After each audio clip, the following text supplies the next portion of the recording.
फिर तुझे किस बात का दुख है? तो आज ध्रुव कहने लगे सुनो मैया मुझे किस बात का दुख है? बोले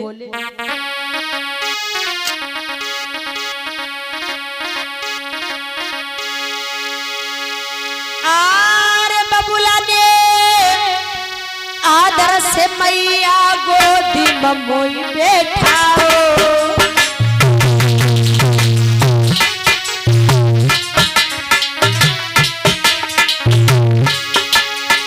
मोसी ने पकड़ी बाहरे धकेला मैया मारो।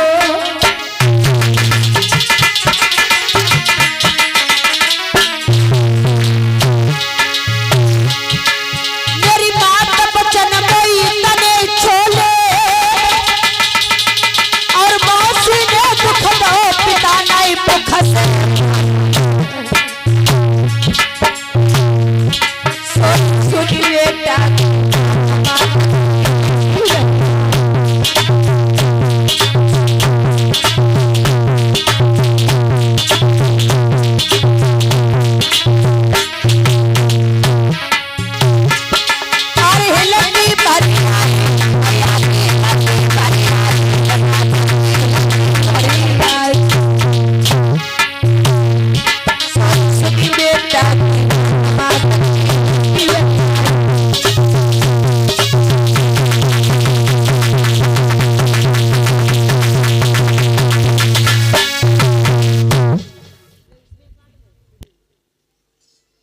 आज मेरे भैया कहते हैं श्री सुखदेव जी हे राजन परीक्षित। आज ध्रुव कहने लगे हैं मैया मुझे इस बात का दुख नहीं है कि मेरी मौसी ने मुझे मारा है। मुझे सिर्फ इस बात का दुख है मौसी ने उठा करके जमीन पर पटक दिया और पिताजी के सामने अब शब्द कहती रही गालियां देती रही लेकिन पिताजी कुछ मुख से नहीं बोल सके। सिर्फ इस बात का दुख है। तो आज मैया समझ आती है बेटा सुनो अगर वो तेरे पिता होते तो बोलते, वो तेरे पिता नहीं है। तो उसी समय ध्रुव रो करके कहने लगे मैया अगर वो मेरे पिता नहीं फिर मेरे पिता कौन है और कहाँ है? तो उसी समय मैया जवाब देती बेटा सुन तेरे पिता कहाँ है? कि बे पिता पिता के पिता नहीं त्रैलोक पिता कहलाते। बेपिता बेपता विपता में जो सबका हाथ बटाते। इसलिए बेटा वो तेरे पिता नहीं बल्कि सारे संसार के पिता है। अब ऐसा कर तू ये आंसू मेरे आगे मत बहा, जा उसी पिता के आगे आंसू बहा।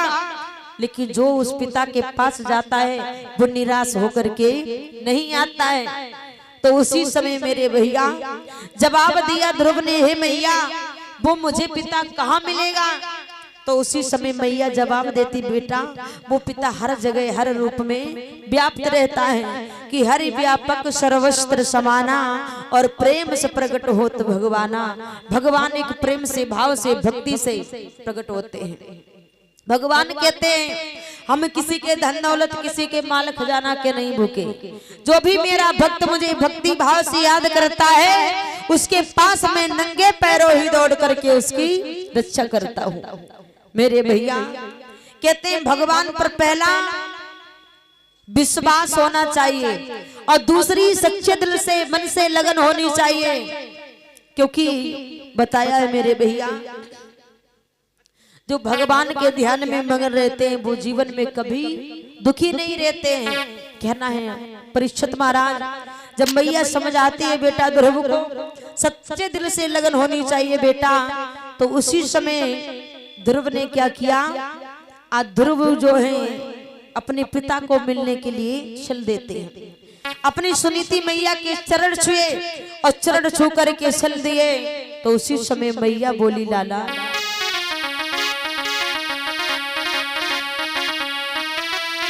उसी समय छू कर चरण बनी को चला ध्रुवलाल। ममता धरनी उस समय सकीन हो ससवा। जब ध्रुव बन के लिए चले तो आज वो मैया रोने लगी और मैया बोली बेटा मत जाओ मुझे छोड़ के, क्योंकि तुम्हें नहीं मालूम, तुम्हें पाने के लिए मैंने नाना प्रकार के दुखों को कष्टों को सहन किया है। और बोली वो मैया अरे सुत को वरजी रही,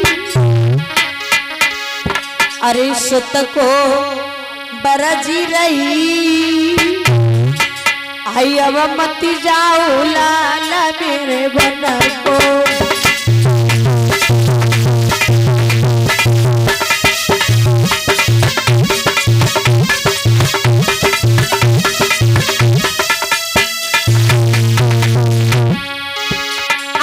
सुत को बरजी रही, अब मत जाओ लाला मेरे बना को।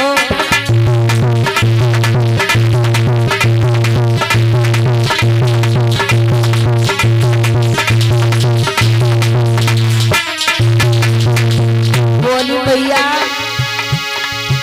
अरे तेरे कारण बेटा का गौड़ाए,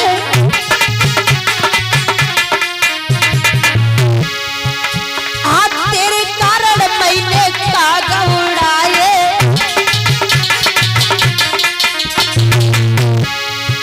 और मत से एक शेर जो पाए, आए तब मेरी गुजर भई, तब मेरी गुजर भई, अब मत जाओ लल्ला मेरे बना